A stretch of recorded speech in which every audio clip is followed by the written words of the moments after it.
திருப்பூர் மாவட்டம் பல்லடம் அருகே நாச்சிபாளையம் பகுதியில் உள்ள பேக்கரி ஒன்றில் மர்ம நபர் ஒருவர் உள்ளே புகுந்து கல்லாவில் இருந்த கேஷியரின் கழுத்தை கத்தியால் அறுத்துவிட்டு தப்பிக்கும் சிசிடிவி காட்சி வெளியாகியது.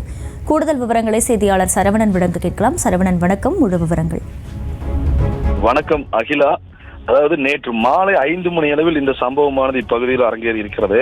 திருப்பூர் மாவட்டத்தில் அழகுமலை அருகே இருக்கிறது நாச்சிபாளையம் பகுதி. இந்த பகுதியில அதே பகுதியை சேர்ந்த கோபாலகிருஷ்ணன் என்பவர் கடந்த 5 ஆண்டுகளுக்கு மேலாக இந்த பேக்கரி கடை நடத்தி வர்றாரு. இந்நிலையில நேற்று மாலை 5 மணி அளவில் ஒரு மர்ம நபர் கடைக்கு டீ ஸ்நாக்ஸ் எல்லாம் சாப்பிட்டு வெளியேறாரு பணம் கொடுக்காம.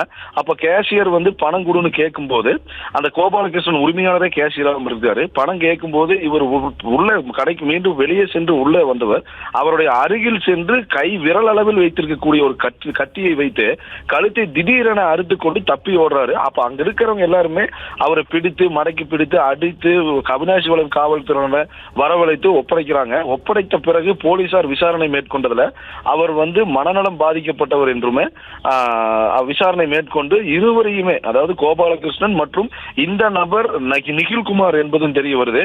கழுத்தை அறுத்த நபர் நிகில்குமார் மனநலம் பாதிக்கப்பட்ட ஒரு சூழ்நிலையிலுமே அவசர தீவிர சிகிச்சை பிரிவில் கோபாலகிருஷ்ணனை திருப்பூர் அரசு மருத்துவமனை கல்லூரியில் சிகிச்சைக்காக அனுமதித்து கோபாலகிருஷ்ணனை மனநலத்துடைய ட்ரீட்மெண்ட் இப்ப எடுத்துக்கொண்டிருக்கக்கூடிய சூழ்நிலை இருக்கிறது. இந்நிலையில அவினாசிபாளையம் காவல்துறையினர் ஆய்வாளர் விஜயாவுடைய தலைமையில வழக்கு பதிவு செய்து இப்ப விசாரணையானது நடைபெற்று வருகிறது.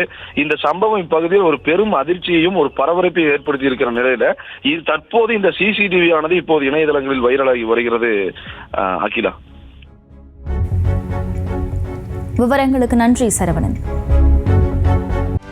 செய்திகளை உடனுக்குடனும் துல்லியமாகவும் தெரிந்து கொள்ள சப்ஸ்கிரைப் பண்ணுங்க.